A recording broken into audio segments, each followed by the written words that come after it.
ఎప్పుడైనా సముద్రం దగ్గర నిలబడ్డారా? ఆ అలలు అలా వస్తూనే ఉంటాయి. నీళ్లు పైకి కిందకి ఆడుతూనే ఉంటాయి. ఎప్పుడూ ఒకేలా ఉండదు. మరి అంతులేని కదలిక వెనుక ఉన్న ఆ అదృశ్య శక్తులేంటి? పదండి, ఈరోజు మన ప్రయాణంలో సముద్రపు లోతుల్లోకి వెళ్ళి ఆ రహస్యాలేంటో తెలుసుకుందాం. ప్రశ్న చాలా సింపుల్గా అనిపించొచ్చు. అసలు సముద్రం ఎందుకెప్పుడూ నిశ్శబ్దంగా ఉండదు? కాని దీని సమాధానం భూమిమీద మాత్రమే కాదు, ఏకంగా అంతరిక్షంలో సూర్యుడు చంద్రుడిలో కూడా దాగుంది. ఇంకెందుకు ఆలస్యం, మొదలు పెడదామా మన ఈ అద్భుతమైన ప్రయాణం? సముద్రమిలా కదలడాన్ని ఒక పెద్ద డాన్స్లా ఊహించుకోండి. ఇందులో 3 గొప్ప శక్తులు డాన్స్ చేస్తున్నాయన్నమాట. ఆ శక్తులేంటంటే గాలి, చంద్రుడు, ఇంకా సూర్యుడి గురుత్వాకర్షణ, ఆ తర్వాత నీటి ఉష్ణోగ్రత, లవణీయతలో వచ్చే తేడాలు. ఇప్పుడు ఈ ఒక్కో శక్తి సముద్రాన్ని ఎలా ఆడిస్తోందో వివరంగా చూద్దాం. సరే, మొదటగా మనందరికీ బాగా తెలిసిన అలల గురించి మాట్లాడుకుందాం. సముద్రమనగానే మనకు టక్కున గుర్తొచ్చేది ఇదే కదా. కాని అలలు అంటే మనం అనుకున్నట్టు ఊరికే నీళ్లు కదలడం కాదు. దాని వెనుక ఓ అద్భుతమైన సైన్స్ ఉంది. అదే శక్తి ప్రసారం. ఇది చాలా చాలా ముఖ్యమైన పాయింట్. బాగా గుర్తుపెట్టుకోండి. అలల్లో నీళ్లు ముందుకు ప్రయాణించవు, శక్తి మాత్రమే ప్రయాణిస్తుంది. నీటి అణువులు దాదాపుగా అక్కడే ఉండి ఓ చిన్న సర్కిల్లో తిరుగుతాయంతే. గాలి నుంచి వచ్చిన ఎనర్జీ మాత్రం అలా వేవ్లాగా ముందుకు వెళ్ళిపోతుంది. అచ్చం మనం చెరువులో రాయి వేసినప్పుడు అలలు ఎలా వ్యాపిస్తాయో అదంతే. మరి ఈ ఎనర్జీ ఎక్కడ్నుంచొస్తోంది? సింపుల్, గాలి నుంచి. గాలి నీటిమీద బలంగా వీచినప్పుడు తన శక్తిని నీటికి ఇచ్చేస్తుంది. అదే టైంలో గ్రావిటీ ఏం చేస్తుందంటే పైకి లేచిన నీటిని, అంటే అలశిఖరాలను కిందకి లాగుతుంది. ఈ 2 శక్తుల మధ్య జరిగే ఈ ఆట వల్లే మనం చూసే ఆ అందమైన అలలు ఏర్పడతాయన్నమాట. అలల గురించి ఇంకొంచెం బాగా అర్థం చేసుకోవాలంటే కొన్ని పదాలు టకటక చూసేద్దాం. ఫస్ట్, అలశిఖరం అంటే ఒక అల యొక్క హయ్యెస్ట్ పాయింట్. శిఖరానికి ఆపోజిట్ అలద్రోణి అంటే అల యొక్క లోయెస్ట్ పాయింట్ అన్నమాట. ఇక అల ఎత్తు. ఇది సింపుల్, ద్రోణి నుంచి శిఖరం వరకు ఉండే నిలువు దూరం. చివరగా తరంగదైర్ఘ్యం అంటే పక్కపక్కనే ఉన్న 2 శిఖరాల మధ్య దూరం. సరే, అలల బేసిక్స్ వచ్చేశాయి కదా. ఇప్పుడు మనం భూమిని దాటి స్పేస్ వైపు చూద్దాం. అలల తరువాత ఇప్పుడు మన ఫోకస్ భూమి నుంచి ఏకంగా విశ్వం వైపు షిఫ్ట్ చేద్దాం. పోటుపాట్లు అంటే ఇంగ్లీష్లో టైడ్స్ అంటాం కదా.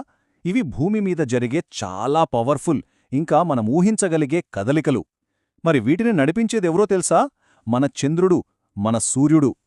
అసలిది ఎలా పనిచేస్తుందంటే, చంద్రుడి గ్రావిటీ ఉంది కదా, అది భూమిమీద ఉన్న నీటిని తన వైపుకు లాగుతుంది.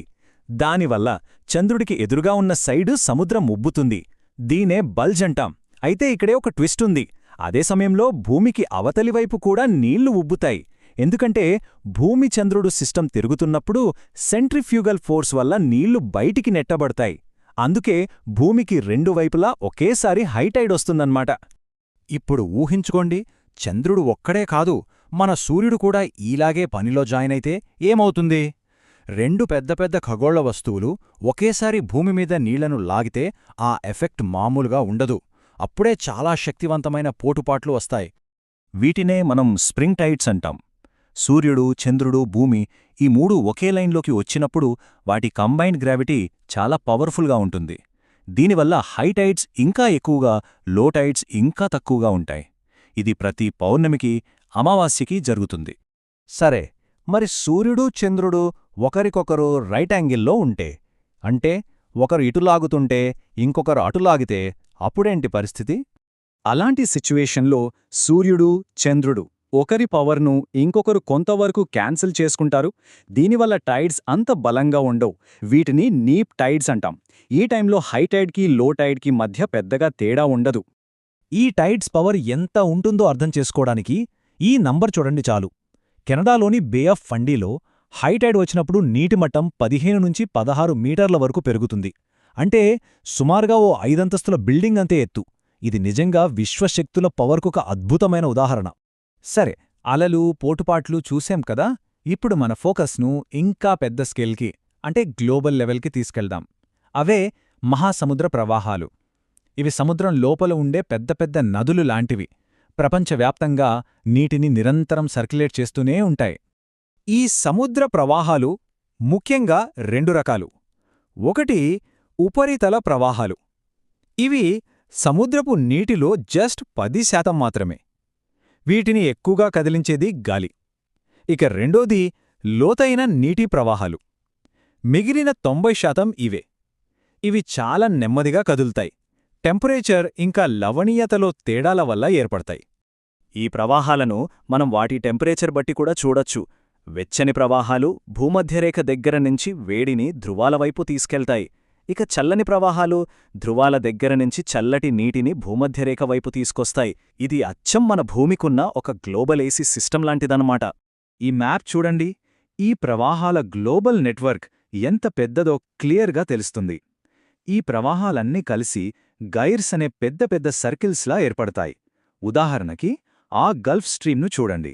అది నార్త్ అమెరికా నుంచి యూరోప్ వైపు వెచ్చటి నీటిని తీసుకెళ్లి అక్కడి క్లైమేట్ను వెచ్చగా ఉంచుతుంది. ఇది నిజంగా మన గ్రహానికి ఒక భారీ కన్వేయర్ బెల్ట్ లాంటిది. ఓకే, అలలు, పోతుపాట్లు, ప్రవాహాలు వీటి గురించి తెలుసుకున్నాం. కాని అసలు పాయింట్ ఏంటంటే, సముద్రమిలా నిరంతరం కదలడం మన భూమికి, మన లైఫ్స్కి ఎందుకు అంత ఇంపార్టెంట్? ఈ మూడు కదలికల ప్రాముఖ్యత ఏంటో ఇప్పుడు కలిపి చూద్దాం. సో క్విక్గా ఒక రీక్యాప్ చేసుకుందామా? అలలు గాలి వల్ల లోకల్గా ఏర్పడతాయి. పోటు పాట్లు చంద్రుడు సూర్యుడు గ్రావిటీ వల్ల గ్లోబల్గా రోజూ వస్తాయి. ఇక ప్రవాహాలు సూర్యుడి వేడి, గాలి, నీటి సాంద్రతలో తేడాల వల్ల ప్రపంచవ్యాప్తంగా కంటిన్యూస్గా ప్రవహిస్తూనే ఉంటాయి. ఈ కదలికల ఎఫెక్ట్ ఎంత పెద్దదో తెలుసా? ఇవి మన క్లైమేట్ను కంట్రోల్ చేస్తాయి, చాపల వేటకు ముఖ్యమైన ప్రాంతాలను సృష్టిస్తాయి, షిప్పింగ్కి దారులు చూపిస్తాయి, సముద్ర జీవులకు అవసరమైన ఆక్సిజన్ను సప్లై చేస్తాయి. అంతేకాదు, ఈ పోటుపాట్ల శక్తిని వాడుకుని మనం క్లీన్ ఎనర్జీని కూడా తయారు చేయొచ్చు. సో చివరిగా ఒక ఆలోచనతో ముగిద్దాం.